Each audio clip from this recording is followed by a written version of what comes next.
আগত বিশিষ্ট শিক্ষাবিদ, অনুষ্ঠানের সভাপতি,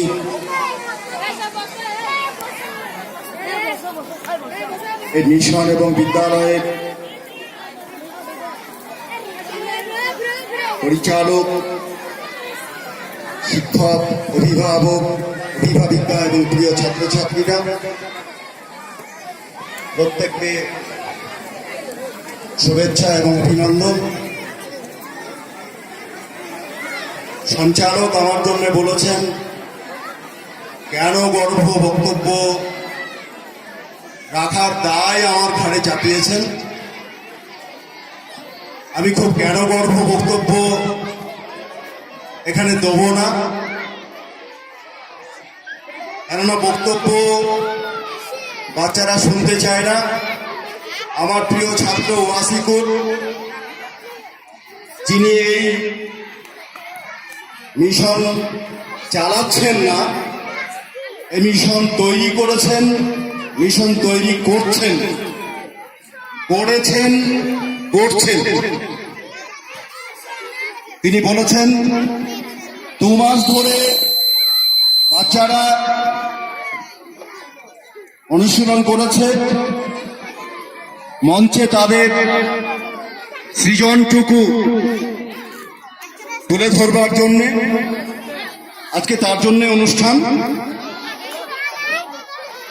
বেশি কথা বলার সুযোগ নেই, দরকারও নেই এ ধরনের অনুষ্ঠানে। আমি আপনাদেরকে আমার একটা উপলব্ধির কথা বলছি, আমার উপলব্ধি এবং আমার অভিজ্ঞতা, আমার এই প্রতিষ্ঠান সম্পর্কে। এই প্রতিষ্ঠান যখন তৈরি হয়নি, এই প্রতিষ্ঠান তৈরির আগের থেকে ওয়াসিকুর যখন ভাবছিল, তার মনের মধ্যে যখন এই রকমের একটি স্কুল খোলার পরিকল্পনা তার মনের মধ্যে যখন ভাসছিল, তখনই আমার সঙ্গে সে শেয়ার করেছিল, স্কুল করার কথা ভেবেছিল এবং দীর্ঘদিন ধরে স্কুল শুরু করবার আগের থেকেই সে ভাবনাগুলোকে আমার সঙ্গে শেয়ার করেছে, আমার সঙ্গে আলোচনা করেছে। দীর্ঘ শিক্ষকতার জীবনে অনেক ছাত্র আছে, অনেক ছাত্র আমাদের সঙ্গে দেখা করে, কথা বলে, পরামর্শ করে, দেখা। কিন্তু ওয়াসিকুর সেইভাবে গেছে আমার কাছে, আমাকে বলেছে আমি একটি স্কুল করতে চাই। আমি তাকে বলেছি হ্যাঁ করো, ভালো হবে। আজকে সেই স্কুল একটা শক্ত মাটির উপর দাঁড়িয়েছে, শক্ত। এই স্কুলের পায়ের তলায় আজকে একটা শক্ত মাটি। মাত্র 6 বছর, এমন কিছু বেশি সময় নয়। 6 বছরের মধ্যে দিশারি একটা বেসরকারি স্কুল হিসেবে শুধু এই এলাকায় নয়, আমাদের সারা পশ্চিমবঙ্গে একটা দিশা দেখাতে পেরেছে। আমি খুব দায়িত্ব নিয়ে বলছি, দিশারি অজস্র যে বেসরকারি মিশন ধর্মী যে বিদ্যালয়গুলো তৈরি হচ্ছে, সেই মিশন ধর্মী বিদ্যালয়গুলোর মধ্যে একটি বিদ্যালয় নয়, একটি ব্যতিক্রমী বিদ্যালয়। ওয়াসিকুর যে কথাগুলো আপনাদের সামনে বললেন, কি ধরনের পরিকল্পনা বাচ্চাদেরকে নিয়ে, কিভাবে তাদের অবচেতন মনে, কিভাবে তাদের মনের মধ্যে বিভিন্ন কর্ম প্রক্রিয়ার মাধ্যমে চরিত্র গঠনের বীজ অজান্তেই বুনে দেওয়া যায় এবং পরবর্তীতে তারা সুনাগরিক হিসেবে সমাজে একজন প্রতিষ্ঠিত ব্যক্তিতে পরিণত হবে, সমাজটি সুন্দর হবে, সেই ভাবনা করছে আমার একজন ছাত্র ওয়াসিকুর রহমান। এটা আমার কাছে শিক্ষক হিসেবে অত্যন্ত গর্বের বিষয়।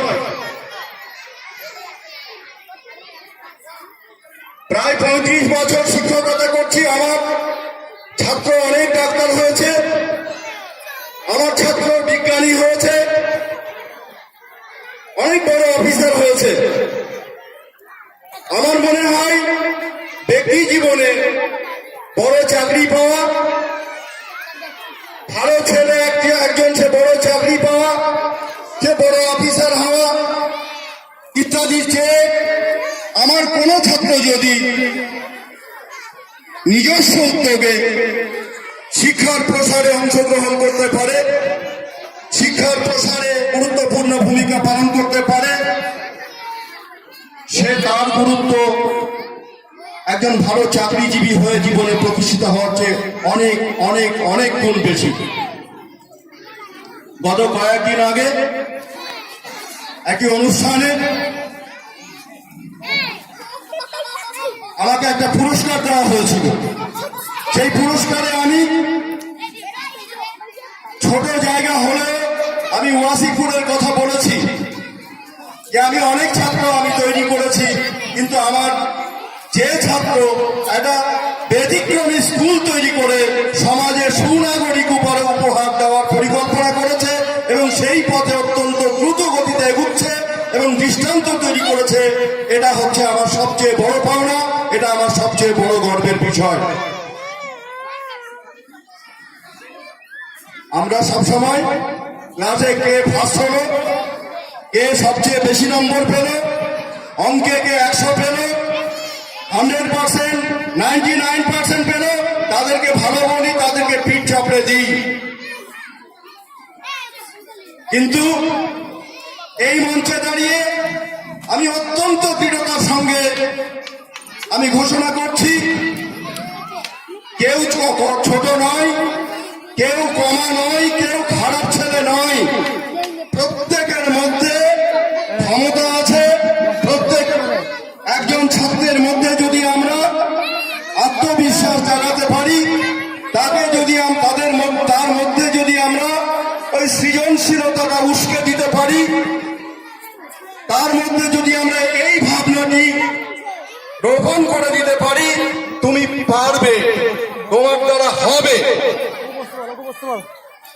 ছাত্রদের মধ্যে লিডারশিপ কোয়ালিটি এনকালকেট করা।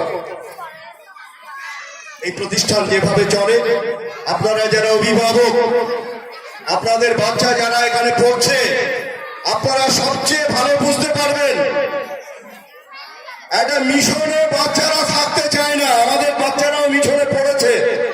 মিশন তাদের কাছে জেলখানা, মিশন তাদের কাছে জেলখানা। মিশন থেকে বেরোনোর পরেও তারা বলে, অনেক বাবা ওই 2 বছর ওটা জেলখানা। আমি যতটুকু খোঁজ খবর রাখি, আমার ছাত্র ভাবতে আজিজিয়ার ছাত্র, সম্পন্ন পরিবারের ছেলে, এখানে এসে ভর্তি হয়েছে। ছুটি হলে আমার স্কুলে যায়, এসে আমাকে দেখা করে। আমি বলি ওখানে কেমন লাগছে? স্যার প্রথমে বলছিল, স্যার এখানকার মতো নয়, প্রথমবার গিয়ে। এখন জিজ্ঞেস করলে বলে, স্যার খুবই ভালো লাগছে। আমি অভিভাবকদের কাছে শুনেছি ছুটির সময় কবে মিশন খুলবে তার জন্য উদ্গ্রীব হয়ে থাকে। একটি বড় ঘরে বাড়ির মতন হবে না থাকা, খাওয়া, সমস্ত কিছু, মায়ের আদর, পিতার ভালোবাসা, ভাইদের সঙ্গে খুনসুটি, সেটা নেই। পড়াশোনার জন্য এখানে আসা, কিন্তু এখানে এমন ব্যবস্থা রাখা হয়েছে, এটা স্বাভাবিকভাবে শিশুদের বেড়ে ওঠার জন্যে, স্বাভাবিকভাবে তার চিত্ত বিকাশের জন্যে, স্বাভাবিকভাবে তার মানবিক গুণগুলোর পরিপূর্ণভাবে বিকাশের জন্যে যা যা প্রয়োজন আনন্দের সঙ্গে তারা সেইগুলো পেয়ে যাচ্ছে। আপনারা নিজেরা আপনাদের বাচ্চাদেরকে একটা বড় ছুটির পরে যখন বাড়ি যাবে, তখন আপনি দেখবেন আপনার বাচ্চাটির মধ্যে কি পরিবর্তন এসেছে। সে কেমন ভাবে কথা বলছে, সে কেমন ভাবে বড়দের সঙ্গে সালাম নিচ্ছে, সে কেমন ভাবে তার ছোট ভাইটির বাড়ির সঙ্গে কথা বলছে, পাড়া প্রতিবেশীদের সঙ্গে সে কেমন ভাবে কথা বলছে, তার কি পরিবর্তন, এটা আপনাকে লক্ষ্য করতে হবে। এডুকেশনের কাজই হচ্ছে শিক্ষার্থীর আচরণগত পরিবর্তন। কিন্তু শিক্ষা বলতে যা বোঝায় পরিপূর্ণ শিক্ষা, প্রথাবদ্ধ যে বিদ্যালয়গুলো ভাবনা চিন্তা অনেক করা হয়েছে, কিন্তু কার্যক্ষেত্রে সেগুলো সঠিকভাবে বাস্তবায়িত হয় না। অনেক সমস্যা আছে, অনেক সীমাবদ্ধতা আছে। সেই সীমাবদ্ধতা সমস্যাকে অতিক্রম করে ওয়াসিকুর অত্যন্ত নিষ্ঠার সঙ্গে দিশারি মিশন তৈরি করে একটা দিশা দেখিয়েছে। তার সততার প্রশংসা না করে পারা যায় না এই মঞ্চে। যেভাবে ব্যর্থহীন ভাষায় সে প্রকাশ করে গেল আমরা ব্যবসা করছি, তার এই সততাকে কুর্নিশ জানাতে হয়। এর চেয়ে ব্যবসা যদি সততার সঙ্গে করা যায়, ব্যবসা করে যদি আমি সমাজ কল্যাণ করতে পারি, ব্যবসার মাধ্যমে যদি আমি আমার রুটি সেটা আমি করলাম, আমার সম্পদকে বিনিয়োগ করলাম এবং তার মাধ্যমে আমার খেয়ে পড়ে বেঁচে থাকার সংস্থানটুকু করলাম, আর সমাজ কল্যাণ সাধিত হলো। এর চেয়ে ভালো ব্যবসা, এর চেয়ে পুণ্যের কাজ আর কিছু হতে পারে না। একটি শিক্ষা প্রতিষ্ঠান তৈরি করা এবং একটি শিক্ষা প্রতিষ্ঠান সুষ্ঠুভাবে পরিচালনা করা হচ্ছে সেই রকমের একটা পুণ্যবান কাজ, একটা নেকির কাজ। আমাদের মুসলিম সমাজে ওয়াসিকুর একটি কথা বলেছে, আমাদের এই গৃহজীবনের পরে একটা অনন্ত জীবন অপেক্ষা করছে। আমাদের লক্ষ্য শুধু সেই অনন্ত জীবনের অভিমুখী করলে চলবে না, আমাদের ইহজীবনটিকেও সুন্দর করতে হবে। তার জন্যই প্রয়োজন শিক্ষা, তার জন্যই প্রয়োজন ভালো নাগরিক, তার জন্য প্রয়োজন সমাজ কল্যাণকামী, সমাজের উপকার করবে ভালো সংবেদনশীল মানুষ। ইসলামের আদর্শ হচ্ছে সেটা। ইহজগৎ বাদ দিয়ে কখনোই পরজগৎ ভালো হতে পারে না।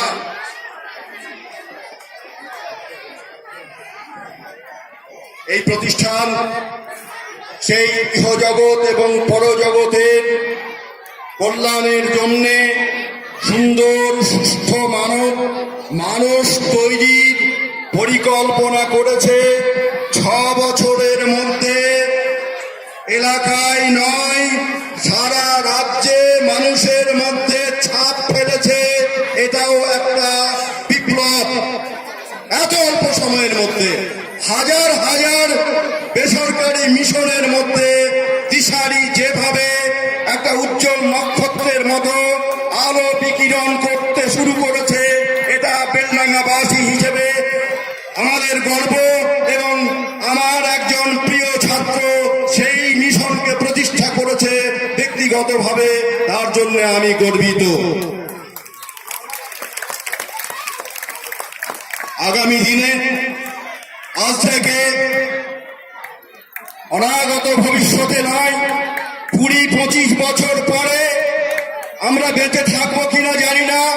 আমি এখানে দাঁড়িয়ে আমি আল্লাহর প্রতি বিশ্বাস রেখে এই ভবিষ্যৎবাণী করে যাচ্ছি, এই দিশারি মিশন আগামী 25 বছরের মধ্যে একটি অত্যন্ত সারা ভারতবর্ষের মধ্যে একটা নাম্বার 1 একটা বেসরকারি ইনস্টিটিউটে পরিণত হবে। একটি ইনস্টিটিউট তৈরি করতে গেলে, ইনস্টিটিউটকে বিল্ড করতে গেলে যে ইনস্টিটিউট বিল্ডার দরকার, আমার ছাত্র ওয়াসিকুরের মধ্যে তার সব গুণগুলো আছে আমি দেখতে পাচ্ছি। তার সঙ্গে কাঁধে কাঁধ মিলিয়ে তার সহকর্মীগুলো যেভাবে তার সঙ্গে ভাবনার সমন্বয় ঘটাচ্ছে, ভাবনার অংশীদার হচ্ছে, যেভাবে একজন দিদিমণি দিনের পর দিন পরিশ্রম করে বাচ্চা আমাদের বাড়ির মেয়েদেরকে নাচ শেখাচ্ছে, আমাদের বাড়ির ছেলেদেরকে কবিতা বলা শেখাচ্ছে, এইগুলো দেখেই বোঝা যায় যে এরা আগামী দিনে সমাজ সমাজকে পরিচালিত করবে এই বাচ্চাগুলো। সমাজের নেতা হবে, শুধু আমজনতা হলে হবে না, আমাদের উপযুক্ত নেতা তৈরি করতে হবে। নেতা, আজকে নেতাবিহীন সমাজ, চরিত্রবান নেতা যারা সমাজকে পথ দেখাবে, সমাজে আলো জ্বালবে। ওয়াসিকুরের মতো আরো হাজার ওয়াসিকুর এখান থেকে তৈরি হবে। অন্ধকার সমাজের বুকে হাজার হাজার আলোক পত্রিকা তারা জ্বালানোর দায়িত্ব গ্রহণ করবে।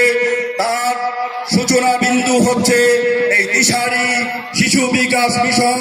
আমি পরম করুণাময় আল্লাহ তাআলার কাছে প্রার্থনা করছি এই মিশন যেন সেই লক্ষ্যে পৌঁছো, এলাকার এবং মানুষের কল্যাণে এই মিশন যেভাবে দায়িত্ব পালন করছে, যেভাবে আপনারা আস্থা রেখেছেন, সেই দায়িত্ব পালনে আরো আরো দায়িত্বশীল হয়ে উঠুক, আরো বেশি সফল হয়ে উঠুক, এই প্রার্থনা করে, কামনা করে আপনাদের সবাইকে ধন্যবাদ জানিয়ে এই মিশনের আবারও উজ্জ্বল ভবিষ্যৎ কামনা করে আমার কথা শেষ করছি।